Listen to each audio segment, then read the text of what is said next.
Oh my god. Could it be a decent Netflix original movie? Say it ain't so. Say it ain't so.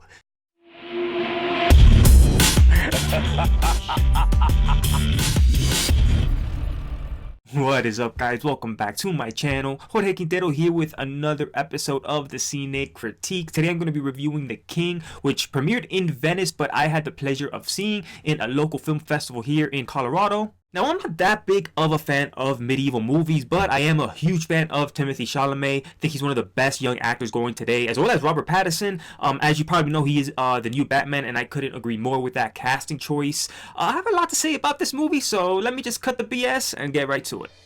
The King premiered for critics and audiences at the Venice Film Festival, and now it's heading for Netflix in one of the most anticipated Netflix movie releases in quite some time. The King follows the story of Henry V, who is heir to the English throne and is crowned King Henry after his tyrannical, piece-of-shit father passes away. Now the young king must navigate palace politics, the war with the French that his father left behind, and the emotional strings of his past, worry-free life. A new chapter of my life has begun. Already I can feel the weight of this crown I wear. I've been forced to rely upon the counsel of men whose loyalty I question every waking moment. I need men around me I can trust. I'm here because you are my friend. King has no friends. King has only followers.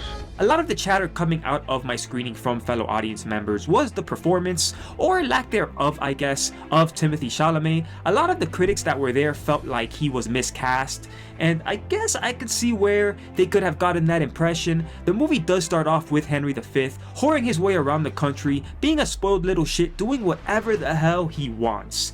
It's good to be the king, more like it's good to be the prince, cause you have no worries. From the get-go, it's hard to buy Timothee Chalamet as the legendary British King Henry V.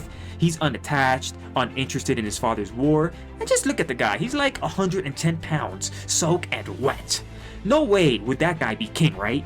But that's kind of the point of this movie. Chalamet transforms himself into this amazing character that matures as the film progresses, earning the respect of his peers and the people he loves, relying less on his laid-back charm to get him out of trouble. A lot of that can be attributed to Joel Edgerton and director David Michôd's script that combines a lot of Shakespeare into one epic movie. This movie really perfects the arc of young Henry's life, from his carefree childhood to his peak as this noble warrior, always ready to fight for his country. The movie is also supported by a great cast beyond just the main star. Joel Edgerton clearly gave himself a juicy role as Falstaff, King Henry V's right-hand man. By the way, has anyone ever noticed how much Joel Edgerton resembles Conan O'Brien, or is that just me? Robert Pattinson threatens to steal the show here in a few hilarious scenes as the Prince of France, who wants Henry V's head on a fucking stick. The King of France is played by Ben Mendelsohn, who plays a villain yet again, and proves why he keeps getting cast as the bad guy, cause he's freaking good at it. The fires of war make a man out of Henry, but more importantly, they ask him what kind of man he wants to be.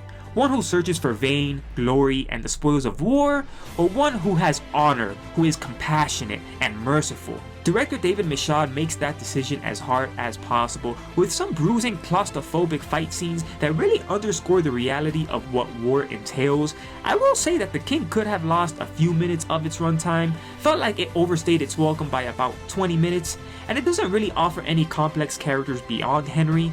But minor gripes aside, this is an unexpected triumph for such an ambitious project. I'm gonna give this movie a B+, and it's something I definitely recommend once it's released from Netflix.